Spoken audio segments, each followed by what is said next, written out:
اعوذ باللہ من الشیطان الرجیم بسم اللہ الرحمن الرحیم۔ قریش کو قریش کیوں کہا جاتا ہے اور قریش کے قبائل کی کچھ ذمہ داریاں۔ فہر نام ہے، قریش لقب ہے۔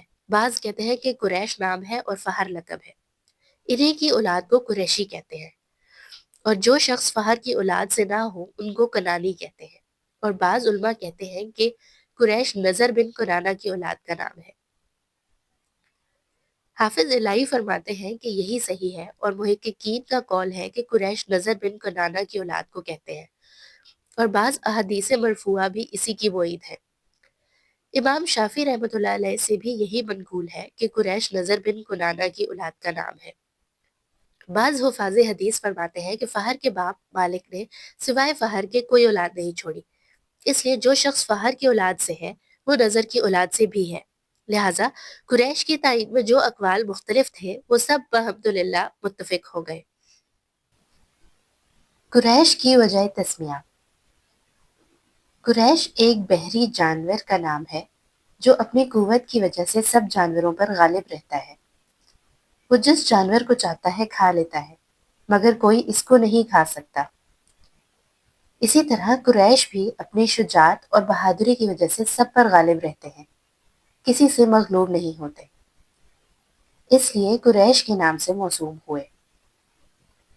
ابن نجار نے اپنی تاریخ میں نقل کیا ہے کہ ایک مرتبہ ابن عباس رضی اللہ تعالیٰ عنہ حضرت معاویہ رضی اللہ تعالیٰ عنہ کے پاس تشریف لے گئے۔ عمرو بن العاص رضی اللہ تعالیٰ عنہ بھی موجود تھے۔ عمرو بن العاص رضی اللہ تعالیٰ عنہ نے ابن عباس رضی اللہ تعالیٰ عنہ سے مخاطب ہو کر کہا کہ قریش کا گمان یہ ہے کہ قریش میں تم ہی سب سے بڑے عالم ہو، بھلا قریش کی وجہ تسمیہ تو بیان کرو کہ قریش کو قریش کیوں کہتے ہیں۔ ابن عباس رضی اللہ تعالیٰ عنہ نے قریش کی وجہ تسمیہ بیان فرمائی جو ابھی نقل کی گئی۔ عمرو بن العاص رضی اللہ تعالیٰ عنہ نے فرمایا، اچھا اگر اس بارے میں کوئی شعر یاد ہو تو سناؤ۔ ابن عباس رضی اللہ تعالیٰ عنہ نے فرمایا کہ شمرخ بن عمرو وحیری کہتے ہیں، قریش ایک جانور ہے جو دریا میں رہتا ہے، اسی کے نام پر قبیلہ قریش کا نام قریش رکھ دیا گیا۔ وہ جانور جو پتلے دبلے اور موٹے جانور کو کھا جاتا ہے اور کسی کو نہیں چھوڑتا۔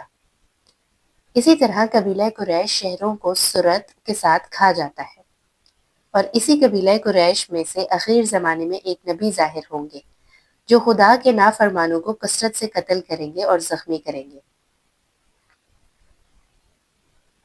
حافظ بدر الدین عینی رحمۃ اللہ علیہ نے قریش کو قریش کہنے کی 15 وجہ تسمیہ بیان کی ہیں۔ اگر ان کی تفصیل درکار ہو تو صحیح بخاری کے باب مناقب قریش کی مراجعت فرمائیں۔ قبائل قریش کی ذمہ داریاں۔ حضرت محمد صلی اللہ علیہ وآلہ وسلم کی ولادت سے قبل قریش کے قبائل بہت سے منصب پر مامور تھے، جیسا کہ حافظ عینی نے عمدہ القاری میں اجمالاً ان کو شمار فرمایا ہے، جن کو ہم مختصر تشریح کے ساتھ ہدیہ ناظرین کرتے ہیں۔ حجابت یعنی بیت اللہ کی دربانی اور مسجد حرام کی خدمت۔ یہ خدمت بنی عبد الرار کے سپرد تھی، جس کو حضرت عثمان بن طلحہ انجام دیتے تھے۔ سقائیت یعنی حجاج کو زمزم کا پانی پلانا۔ یہ خدمت بنو ہاشم کے سپرد تھی، بنی ہاشم کی جانب سے حضرت عباس رضی اللہ تعالیٰ عنہ یہ خدمت انجام دیتے تھے۔ رفادت یعنی فقراء اور مساکین، حجاج اور مسافرین کی اعانت اور امداد کرنا۔ اس محکمہ میں محتاجین کی امداد کے لیے کچھ رقم جو چندہ سے حاصل کی جاتی تھی جمع رہتی تھی۔ اس منصب پر وارث بن عامر بنی نوفل کی جانب سے مامور تھے۔ عمارت یعنی مسجد حرام اور بیت اللہ کی حفاظت، تعمیر اور مرمت۔ حضرت عباس رضی اللہ تعالیٰ عنہ بنی ہاشم کی جانب سے اس خدمت کو انجام دیتے تھے۔ سفارت یعنی دو فریق کا کسی معاملہ میں مراسلت کرانا۔ یہ خدمت بنی عدی میں سے عمر بن خطاب رضی اللہ تعالیٰ عنہ کے سپرد تھی۔ ندوہ یعنی مشورہ۔ بنی اسد میں سے یزید بن زمع بن الاسود مجلس شورا کے امیر تھے۔ قبا یعنی بوقت جنگ فوج کے لیے خیموں کا انتظام کرنا۔ یہ خدمت بنی مخزوم کے سپرد تھی۔ بنی مخزوم کی جانب سے خالد بن ولید رضی اللہ تعالیٰ عنہ اس خدمت کو انجام دیتے تھے۔ لوا یعنی علم برداری، اس کو عقب بھی کہتے تھے۔ علم برداری بنی امیہ کے سپرد تھی جس کو ابو سفیان رضی اللہ تعالیٰ عنہ کرتے تھے۔ آنا یعنی زمانے جنگ یا زمانے گھوڑ دوڑ میں گھوڑوں اور سواروں کا انتظام کرنا۔ اس خدمت کو بھی بنی مخزوم کی جانب سے خالد بن ولید رضی اللہ تعالیٰ عنہ انجام دیتے تھے۔ غرض یہ کہ خالد بن ولید رضی اللہ تعالیٰ عنہ زمانے جاہلیت میں بھی امیر الحرب تھے۔ اشناک یعنی قبائل کے باہمی مناقشات رفع کرنے کے لیے دیت اور تاوان کا ادا کرنا، اور جس شخص میں دیت اور تاوان دینے کی قدرت نہ ہو اس کی اعانت اور امداد کرنا۔ یہ خدمت بنی تیم میں سے حضرت ابو بکر رضی اللہ تعالیٰ عنہ کے سپرد تھی۔ ابو بکر رضی اللہ تعالیٰ عنہ جس کام کے لیے کھڑے ہو جاتے تو قریش ابو بکر رضی اللہ تعالیٰ عنہ کی تصدیق کرتے اور دل و جان سے ان کی اعانت اور امداد کرتے۔ ابو بکر صدیق رضی اللہ تعالیٰ عنہ کے سوا اگر کوئی اور کھڑا ہوتا تو پھر قریش اس کی تصدیق نہیں کرتے تھے۔ اموال مہجرہ، اموال موقوفہ جو بتوں کی نظر و نیاز کے لیے وقف کیے گئے تھے، بنی سہم میں سے حارث بن قیس ان اوقاف کے متولی تھے۔ ایثار و ازلام یعنی تیروں سے فال نکالنا کہ اس وقت سفر کرنا مبارک ہے یا منحوس۔ محکمہ فال بنی خزرج میں سے صفوان بن امیہ کے سپرد تھا۔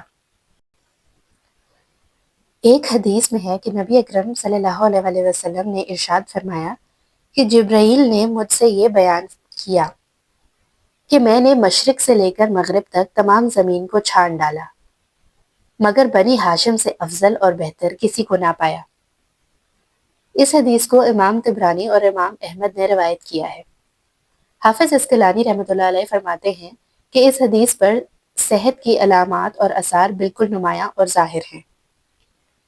حکیم ترمذی فرماتے ہیں کہ جبرائیل امین علیہ السلام نے پاک نفوس کی تلاش میں زمین کا چکر لگایا مگر زمانہ چونکہ جاہلیت کا تھا اس لیے جبرائیل علیہ السلام نے ظاہری افعال و اعمال پر نظر نہ کی بلکہ فطرت اور استعداد پر نظر کی۔